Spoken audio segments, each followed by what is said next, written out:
teacher who taught you singing? There are three answers.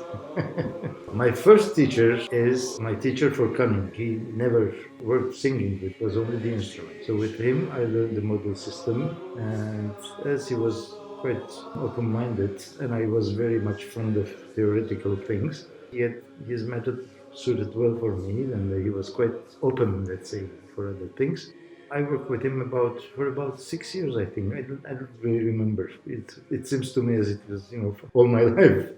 And we were very good friends. And he used to come to our house, for he used to like to drink raki, and each time I went to his house for our lesson, his wife would have prepared the table, and we would spend the day together.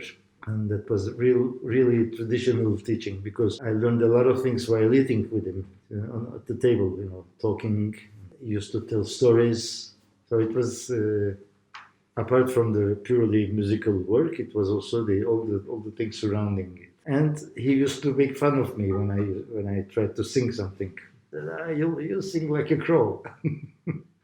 And I didn't sing at all, because I have this story that I tell once in a while, that I used to go to the church when I was small and stay with them, with the deacons and the other singers at the church. And of course, as I've seen with other kids later, they used to move my lips. I don't even remember if I sang with them or not. We call this in Armenian to fill the ears. And then one day, that was in this church, that was the church where the first Gomidas choir was formed. And Gomidas, when he was in Istanbul, he formed his polyphonic choir in that church. So had a very well-known polyphonic choir, that church. And then one day the director changed. It was a young man, very strict looking and everything. And he called all the kids one by one, and he had a fork that I had never seen before in my life. I don't remember how old I was, but I was small, He then ding said, "Give me the sound." I said, I did something like this, and then he said, "Okay, now you'll have to listen for a while." That day, I stopped going to the church. At all? At all, yeah. Because I was okay with the others, with the singers, and they never said anything to me that I was singing false or something. We don't do that with the kids, who are learning. You help them, okay, but you don't discourage them. But this was serious business, the choir. So I stopped going, and then of course I didn't sing. And then my canon teacher, my master, used to make fun of me, of course. So for me, my real singing teacher is my wife. So she made me understand that it was just mostly a question of breathing and nothing else. Because, you have those cliches that your voice must be like this or like that, and all this, empty things. In fact, if you breathe normally and you make a sound, and you can sing, that's it. So I spent the time a while for assuming this thing as reality, because I had a heavy past with singing. As she is very passionate, Of course, after working for a few years with her, I met this master singer in Paris, with whom I went back to the church because I recognized that he was one of those guys that I had met when I was small. I'm telling you about this in the film, I think. This was his hand movements that's made me understood that he was one of them.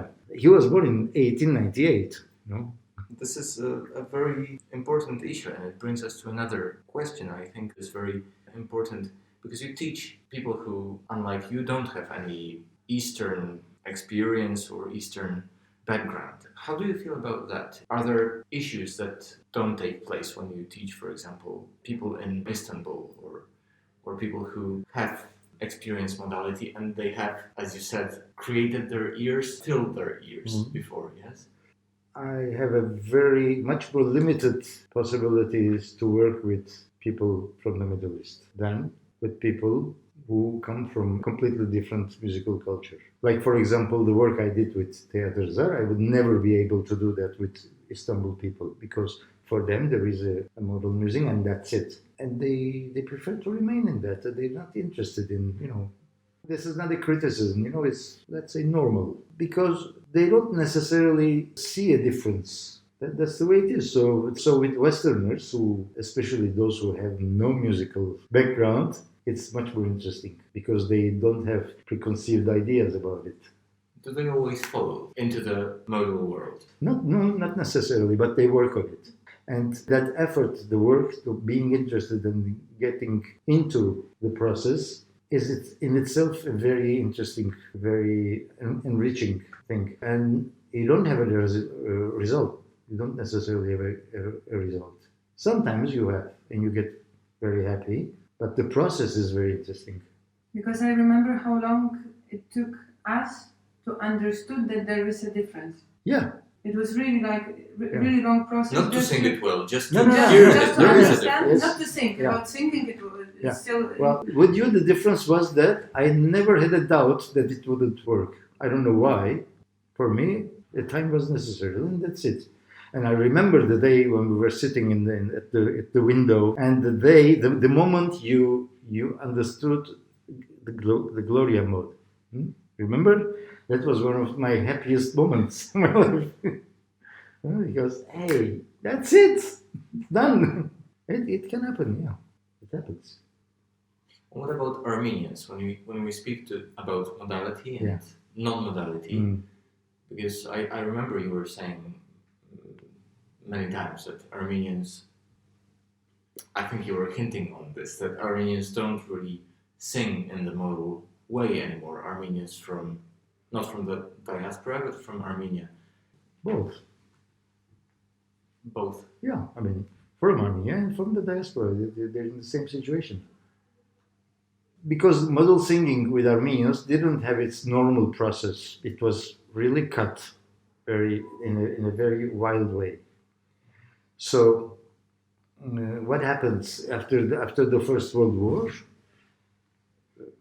Most of the Armenians are all of the Armenians, I mean, except a very little number of people, were either in the Western world or in Caucasus, which became very soon after the Soviet Union. And Soviet Union is West, musically speaking, is the Western world.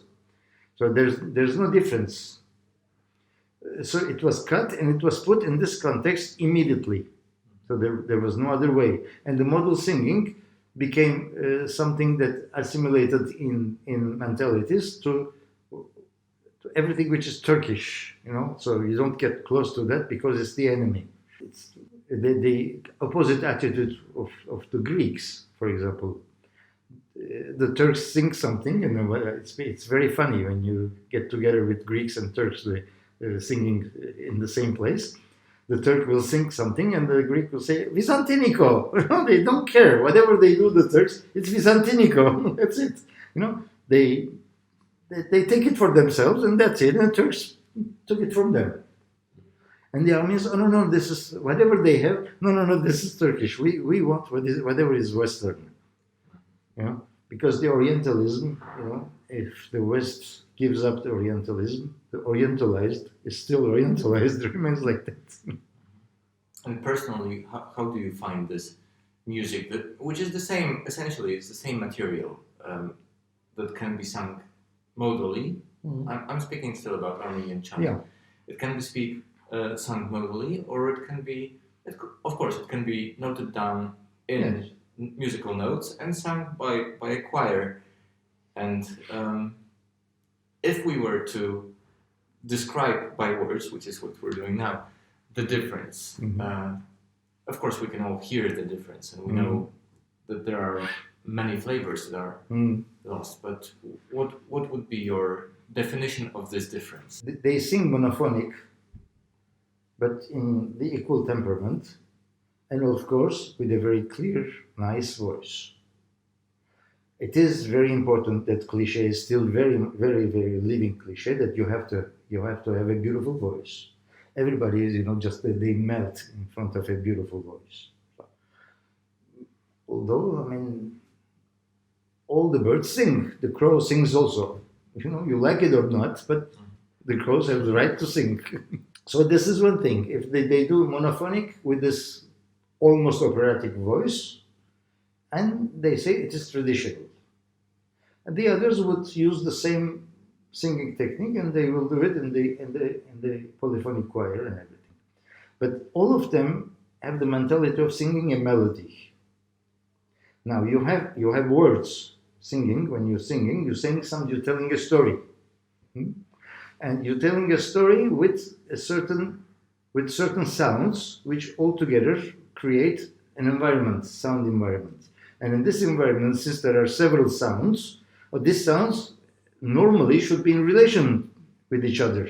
So this is the musical mode. So if you don't consider this, you have something like a meeting of soldiers, for example. They all have the uniform and they're all the same.